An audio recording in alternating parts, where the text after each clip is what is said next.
Le PSG, qui restait sur 4 victoires consécutives en championnat sans encaisser de but, recevait Reims avec l'idée de creuser l'écart sur ses poursuivants. Mais c'est Reims qui ouvre le score à la 29e grâce à Hassan Kamara.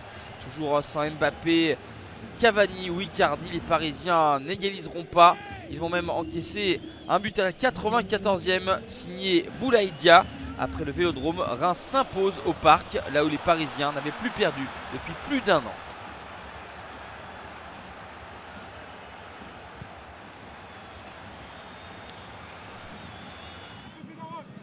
Irrésistible à domicile, Angers s'impose pour la première fois à l'extérieur. Succès au Stadium de Toulouse grâce au doublé de Rachid Alioui, entré à une demi-heure de la fin. 88e minute, le coup franc splendide pour tromper Baptiste René à la 94e minute. Rachid Alioui va être servi idéalement par Casimir Ninga. 2-0, score final avec 15 points. Le SCO est co-leader du championnat.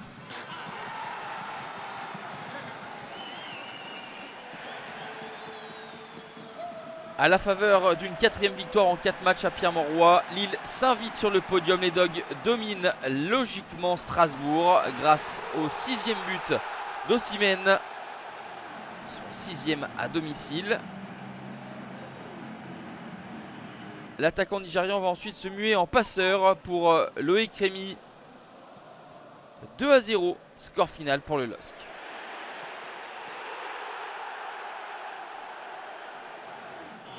C'est une histoire de pénalty qui a escorté le derby entre Nantes et Rennes. 35e minute, pénalty raté par Mbaye-Niang, ou plutôt arrêté par Alban Lafont qui avait lui-même commis la faute. En deuxième période, à la 77e, la main de Morel est sanctionnée par Monsieur Gauthier. C'est Touré qui va ajuster Mendy d'une belle panenka. 1-0 pour Nantes qui signe une 3e victoire consécutive à la Beaujoire et revient à hauteur du podium. Invaincu depuis la première journée, Bordeaux voulait étirer sa série au stade de la Licorne. Mais c'est Amiens qui ouvre le score dès la 2e minute par Mendoza, servi par son compatriote colombien Otero. 8e minute, mauvais renvoi de Gertner. Et Adli va en profiter pour égaliser de bien belle manière et marquer son premier but en Ligue 1 Conforama. Dans les arrêts de jeu de la première période, Adli va marquer un coup franc et s'offrir un doublé et devenir ainsi le plus jeune Girondin à marquer un doublé. 2-1 à la pause. Bordeaux va ensuite s'imposer 3-1 à la suite de cette belle réalisation de Kalou. Toujours en quête d'une victoire, Dijon a énormément poussé, notamment en deuxième période, se procurant beaucoup d'occasions, à l'image de ces tentatives de Chouillard et Bruno Ekole-Manga qui va trouver le poteau de Mandanda. Mais la réussite n'était pas au rendez-vous pour les hommes de Jobard. L'OM dominé aurait même pu réussir le hold-up avec Radonjic en toute fin de rencontre, mais le Serbe bute sur Gomis. 0-0, score final entre Dijon et l'OM. Derby azuréen spectaculaire à Louis II, 29e minute. Golovin envoie ce missile dans la lucarne de Benitez.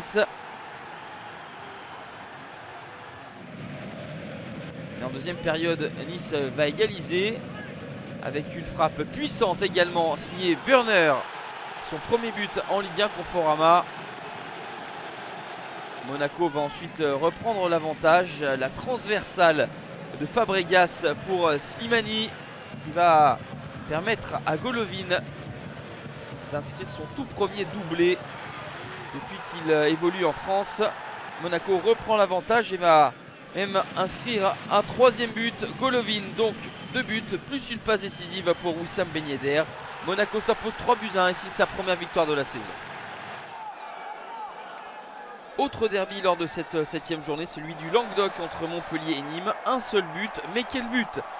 L'œuvre d'Arnaud Souquet à la demi-heure, une demi-volée splendide qui trompe Bernardoni. Deuxième but pour Souquet après celui très joli également marqué face à Lyon. 1-0 pour la bande Ader Zakarian qui bascule en première moitié de classement. Sans victoire depuis 4 matchs de championnat, Lyon voulait réagir à Brest. 28e minute. Moussa Dembélé profite des errements de la défense brestoise pour ouvrir le score. 6e but pour Dembélé, co-meilleur réalisateur du championnat. Et dans la minute qui suit, à la 29e, la frappe de Cour n'est ni touchée par Charbonnier ni par Denayer et trompe Lopez. Un but partout en deuxième mi-temps. Les Lyonnais vont repasser devant. Récupération de Touzard pour Maxwell Cornet qui finit le travail. 2-1 pour l'OL à la 69e et à la 85e. Cour va signer un doublé. Lyon va se faire rejoindre une nouvelle fois au score et laisser filer un 6e point après avoir mené.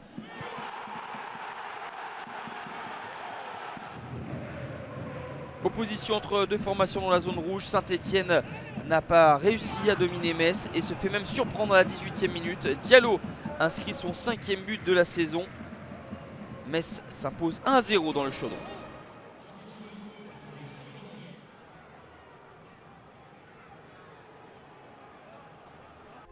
21 buts inscrits lors de cette 7e journée. C'est le plus faible total de la saison avec la 2e journée. 4 victoires à l'extérieur dont celle de Reims au Parc ou encore Angers à Toulouse. L'OL n'arrive pas à tenir un résultat. Lille impériale à domicile et premier succès de Monaco.